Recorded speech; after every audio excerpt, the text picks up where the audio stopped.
Next நம்ம ஜெயம் காஸ்ல ஒரு தரமான டாடா போல்ட் தானே கொண்டு வந்திருக்கிறோம். இது எக்ஸ்எம் வேரியன்ட் நான் பெட்ரோல்ல 2015க்கு 16 ரிஜிஸ்ட்ரேஷன் தான், சிங்கிள் ஓனர் கண்டிஷன் இருக்கு. 74,000 கிலோமீட்டர் வண்டி ஓடி இருக்குன்னா ப்ராப்பர் ஷோரூம் சர்வீஸ் ரெக்கார்டோட இருக்குங்கண்ணா.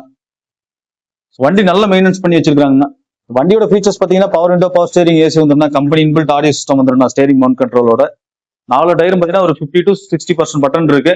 பாடி லைன்ல ஒரு சின்ன கீரல் கூட இருக்காதுங்கண்ணா. அவ்வளவு சூப்பரா இருக்கு. ஜம்முன் மெயின்டைன் பண்ணி வச்சிருக்காங்கன்னா. அதே மாதிரி பர்ஃபார்மன்ஸுமே சூப்பரா இருக்குண்ணா. உங்களுக்கு பெட்ரோல் வண்டியா இருந்தாலும் பில் குவாலிட்டியா இருக்கட்டும், பர்ஃபார்மன்ஸ் வைஸ் எல்லாமே சூப்பரா இருக்கும் வண்டி. ஒரு ஹேட்ச்பேக்ல ஒரு சின்ன ஃபேமிலி ஒரு அருமையான வண்டினா பட்ஜெட் ஃப்ரெண்ட்லியே போகணும் அப்படின்னு நினைச்சீங்கன்னா தாராளமா போல்டு ட்ரை பண்ணலாங்கண்ணா. போல்டு சூப்பரான வண்டி. ஆமாங்க, உங்களுக்கு ஹைட்டும் சரி, வண்டியோட ஹைட்டும் நல்லா இருக்கும். அதே மாதிரி பாத்தீங்கன்னா நல்லா இருக்கும். வண்டி வந்து பர்ஃபார்மன்ஸ் வைஸும் சரி சூப்பரா இருக்குங்க. அதே மாதிரி பில் குவாலிட்டியுமே நல்ல குவாலிட்டியா கொண்டு வந்திருக்காங்க. மைலேஜுமே 18 வரையும் தாராளமா எதிர்பார்க்கலாங்க. என்ன இருந்தா அந்த வண்டி எடுக்கலாம். லோன் எவ்வளவு கிடைக்கும்? இது 2015க்கு 16 ஸ்டேஷன் சிங்கிள் ஓனர்ஷிப்ல இருக்குங்கன்னா. இந்த வண்டிக்கு நம்ம ஜெயம் காஸ்ல 3,29,000 கோட் பண்றேன். பிக்சர் பிரைஸ் இல்லைன்னா ஒரு சின்ன டிஃபரெண்ட்ல நெகோஷியல் ஆப்ஷன் பண்ணிக்கலாம். இந்த வண்டிக்கு ஒரு 50,000 டவுன் பேமெண்ட் இருந்தா ஆல் ஓவர் தமிழ்நாடு சிவில் நல்லா இருக்கும் பட்சத்துல நம்ம தமிழ்நாட்டுல எங்கிருந்து வந்தாலும் நம்ம லோன் ஆப்ஷன் பண்ணி கொடுத்துடலாங்கண்ணா. ஓகே.